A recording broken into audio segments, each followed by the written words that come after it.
This is another publication from when I was little that was massively impactful on me. But unlike most of the things I've been putting up from that time, I never kept it. And in the case of this book, it's unusual in that I'd completely forgot it, which is strange because the things inside still, there's a jolt every time I see them. But at some point, I threw this annual away and then completely forgot about it completely. Um, and it wasn't until about, oh, I don't know, 10 years ago, I was in a secondhand bookshop and there it was. And as soon as I saw that cover, it came flooding back to me. Now, I don't know why, but I have a suspicion this is the Marvel Annual from 1972. And it's around about that time. Up until then, you had the likes of the British comics, Terrific and Fantastic and what have you, and they would reprint Marvel comic strips. But then round about 72, Marvel UK started up, and we got the Mighty World of Marvel, and then onwards with the Avengers, Spectacular Spider-Man, Savage Sword of Conan, Planet of the Apes, and off we went. Um, and I've got a feeling the little me, because he was suddenly getting um, weekly doses of Marvel, kind of like considered this redundant, which is a bit daft because there's some brilliant stuff in here, and that's what I would show you today. Um, if you're not from the UK, it seems to be a very UK tradition that every like October, November, annuals would come out for the weekly comics, and they were always A4 size, and they were always hardback, and always was a mixture of comic strips and crosswords and puzzles and da da da da. This one is unusual in that it is only Marvel stuff because, yeah, Terrific and Fantastic. You might have a Marvel strip in there, but you might have, you know, um, the Swots and the Blots, or whatever. So this is an unusual annual in that it is all Marvel strips. What also is unusual and is the reason to this very day that if I go to buy a collection of 60s or 70s Marvel comics, they are just incredibly odd to see them in colour because in the British titles, uh, they were mostly in black and white, and there might be a two-part colour in the occasional strip if you're lucky. All right, and so yeah, I grew up with Marvel Comics being in black and white, which, as you'll see in a minute with the very first strip, um, was was fantastic because you could really, really appreciate the line work, especially on something like Dracula Lives, where you had Gene Colan's very moody artwork in black and white. It looks odd to see it. It looks garish now in color. It looks wrong. So even the Star Wars comics with Carmine and Infantino, I've mentioned it before on this channel. I much prefer them in black and white because you can see the Terry Austin ink work much better. So I'm not going to read all the way through. What I've done is I've highlighted pages, right? So if you've never seen this annual before, this is a real marvel of an annual, and I'm a damn fool for ever getting rid of it. And yeah, right from the get-go, straight away, there's a very good illustration of what I'm talking about because, and this is unusual as well, we get an unclipped, usually annuals, uh, the parent or the person buying it for the nipper for Christmas would cut the price off. So it's 65p. All right. So we go past Namor, the Thor and the Hulk. And here we are. This is a fantastic illustration of just how brilliant the artwork can be if it is solely in black and white.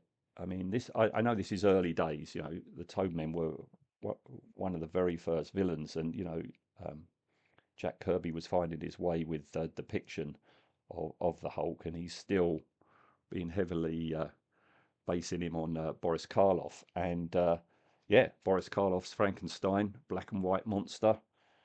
So yeah, looks brilliant in black and white. So yeah, um, when I bought this, I didn't buy it in the shop because it was very tatty and beat up. I sought this out on eBay, and this is a really good condition one. And every time I turned the page, I remembered it because I must have read this over and over again. This odd image of the outside of the bunker, you know, that Rick Jones would lock Banner in. Um, Fantastic story, bit cheesy now. But look at this, that image. I've highlighted this page because look at that. Look at that for an image. Early days Hulk. So we have Terror of the Toadmen. Yeah, I remember this very well. All right, but we'll go on because yeah, unlike the weekly comics which would chop the stories up, these are complete tales. I've highlighted this because I remember always looking at this. This came out in '72, so I just about turned 10, which is a perfect time to be exposed to all these characters. This was my first introduction to Conan the Barbarian because it will be a couple more years. I think it was '74 that the Conan weekly comic came out, and it started off with Barry Windsor Smith, and here's Barry Windsor Smith in this tale.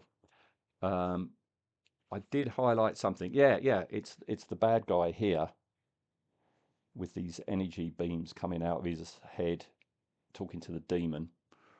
Found that most impressive. So yeah, this would have been, you know, what, 5 years before I even realised that there were novels. So let's go forward. Yeah, The Terrible Tinkerer. Again, another early Spider-Man tale. Steve Ditko, of course. And this is an example of what you would get in the weekly comics. You'd have one strip, maybe the center pages would be rather odd colouring. In fact, didn't I a little while ago? I did a fantastic album, and it was obvious that the people colouring the pages either didn't have photo references or color references to know what colors to use, or they were limited to whatever color they had. And here, I think this is the case. All you've got is a mid red and a pink. So where there is color in this story, everything is mid red or pink. Okay, still a great story. I remember the Tinkerer very well, and that alien, and that and the upcoming bit, I think was my favourite bit in this book. I love what Steve did with the whole half and half, where you could do that, do that. Brilliant, brilliant work. Yeah, all these inside information on how Spider-Man's powers work. Look at these for colour schemes for the Fantastic Four. Okay,